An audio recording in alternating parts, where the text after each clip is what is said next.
Left की तीन पार्टियां और बाकी के ये जो दल है, ये आपको लगता है कि बिहार में एक मंच पे आ पाएंगे? तो दिल्ली और पंजाब में देख लीजिए, आम आदमी पार्टी एक भी इंच घसकने को तैयार नहीं है और कांग्रेस छोड़ने को तैयार नहीं है। तो क्या ये इंडिया गठबंधन अस्थायी रह पाएगा?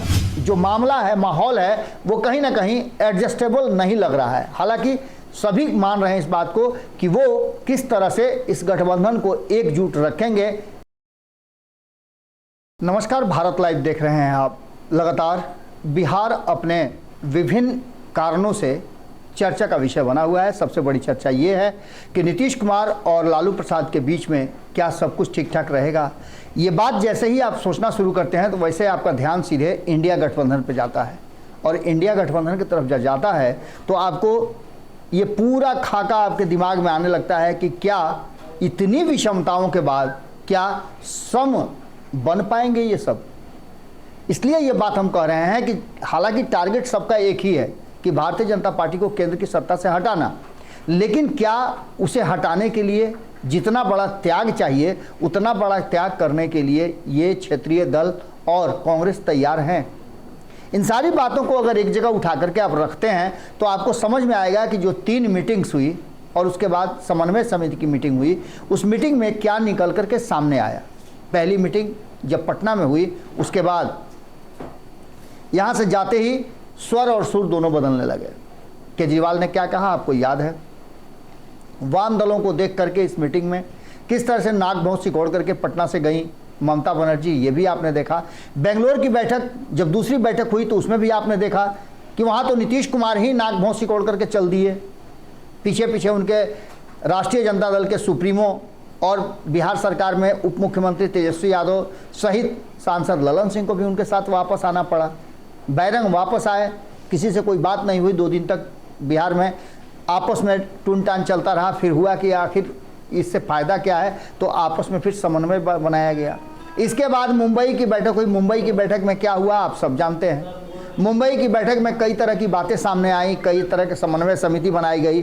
नीतीश कुमार जिनको कहा जा रहा था कि एक बड़ा उनके हाथ में पावर मिलेगा, कमान मिलेगा, ऐसा कुछ भी नहीं हुआ। और आपने देखा कि जब समन्वय समिति की बैठक हो रही थी तो नीतीश कुमार ये बात समझ गए थे और सीधे उन्होंने ललन सिंह जो संयोजक नियुक्त किए गए थे उन्हें न भेज करके उनके जगह पर किसी दूसरे को भेजकर ये बात बता दिया, अपनी नाराजगी साफ दिखा दी। हालांकि इस पर जितना भी बात नीतीश कुमार करें वो अलग है, लेकिन आप समझ सकते हैं कि बातों में कहीं ना कहीं खटास जरूर आ गई थी। लेकिन उससे भी बड़ी बात है कि नीतीश कुमार कई मुद्दों पर कई ऐसी बातें हैं जिस पर नाराजगी जाहिर कर चुके हैं। 14 एंकरों को जो समन्वय समिति की बैठक में बैन किया गया, उससे नीतीश कुमार खासा नाराज थे। तो वहीं सीट शेयरिंग को लेकर के समय टालना नीतीश कुमार को बर्दाश्त नहीं है। नीतीश कुमार को पता है कि 2024 के चुनाव से पहले यदि वो अपने आप को स्थापित नहीं कर पाए तो इसके बाद बहुत सारे झमेले, बहुत सारे खेल होंगे।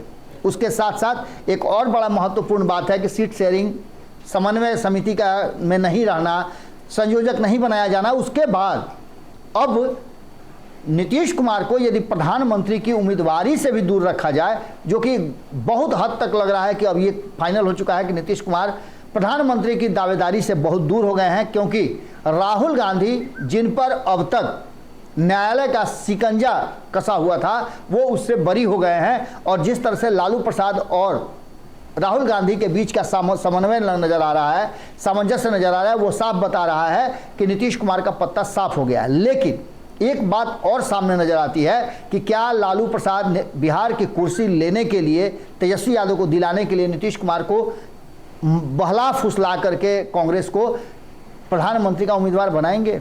ये बातें अभी सब हो ही रही है, लेकिन सबसे बड़ा जो कहा जाता है कि टेंशन का कारण वो सीट शेयरिंग का समझौता है। इसमें आपको इतना तो नजर आ रहा होगा कि राष्ट्रीय जनता दल यूनाइटेड, कांग्रेस और लेफ्ट, ये जो लेफ्ट की 3 पार्टियां और बाकी के ये जो दल हैं, ये आपको लगता है कि बिहार में एक मंच पे आ पाएंगे?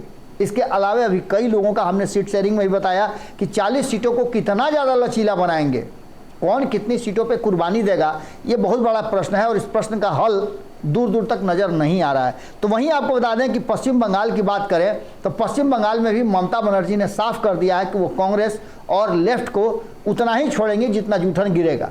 अब क्या ये दोनों उसको स्वीकार करेंगे? ये एक बड़ा झमेला है और इस झमेला के साथ और भी कई दलों ने अपनी दावेदारी रख दी है, जैसे जदयू, राष्ट्रीय जनता दल, यहाँ तक कि अरविंद केजरीवाल, ये सभी लोग अपनी दावेदारी बंगाल पर भी रख रहे हैं।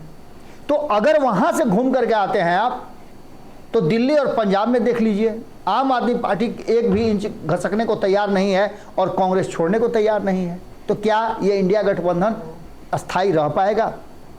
इंडिया गठबंधन के डेथ वारंट पर यह होड़ लगी हुई है कि पहला सिग्नेचर कौन करेगा। क्या ये काउंटडाउन नीतीश कुमार से शुरू होगा या फिर अरविंद केजरीवाल शुरू करेंगे, या इस डेथ वारंट पर सबसे पहला हस्ताक्षर ममता बनर्जी का होगा? इन बातों की चर्चा चल ही रही है। वहीं आपको बता दें कि इसके साथ साथ तमिलनाडु की बात कर लें, तेलंगाना की बात कर लें, उत्तर प्रदेश की बात कर लें, तो उत्तर प्रदेश में भी आप उठा के देख लीजिए तो आपको साफ नजर आएगा कि उत्तर प्रदेश में समाजवादी पार्टी पर दबाव बढ़ा रहे हैं कांग्रेस, लेफ्ट, जेडीयू और आरजेडी तो बहुत हद तक मान भी जाए, लेकिन जनता दल यूनाइटेड अपनी हिस्सेदारी वहां खोज रहा है और इसके साथ साथ कांग्रेस को भी एक बड़ा स्टेक चाहिए।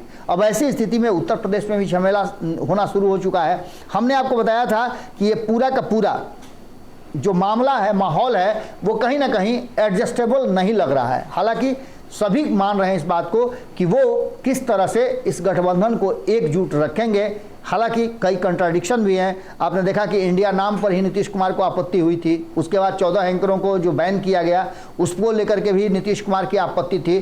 तो वहीं अरविंद केजरीवाल ने तो सीधे जातीय जनगणना को ही लेकर के सवाल खड़े कर दिए थे। इन सारे झमेलों और सारे विषमताओं के बाद ये दावा कि इंडिया गठबंधन भारतीय जनता पार्टी और एनडीए गठबंधन को टक्कर देगा, ये थोड़ा अर्लियर कहा जा रहा है कि लग रहा है, लेकिन सियासत है, आप जानते ही हैं कि कब पासा पलट जाए, कब चीज़ें बदल जाए, ये कहना बड़ा मुश्किल होता है। भारतीय जनता पार्टी को जो वो 1-2% नज़र आ रहा है उस पर टिकी हुई है और इंडिया गठबंधन अभी भी आशा के साथ आगे की रणनीति पर काम करने के लिए अपने आप को तैयार रखे हुए है। अब देखना दिलचस्प होगा कि इसमें कौन पहला व्यक्ति होता है जो इंडिया गठबंधन में भंडोल करता है। जुड़े रहिए भारत लाइव के साथ। बहुत बहुत धन्यवाद। अगर ये वीडियो पसंद आई और वह बिहार के राजनीति और बिहारियत से सरोकार रखेनी तो सब्सक्राइब बटन दबा के चैनल के सब्सक्राइब कर ली। ओजे एगो घंटी बा, ओकरा बटन दबा देला से कुल सटीक और मारक खबर रुआ मुफ्त में मिल जाई। अगर रुआ पत्रकारिता के हमनी के नया प्रयोग में सहयोग कर चाहतानी तो ज्वाइन बटन दबा दी। पेटीएम नंबर नोट कर ली 9386816700। धन्यवाद।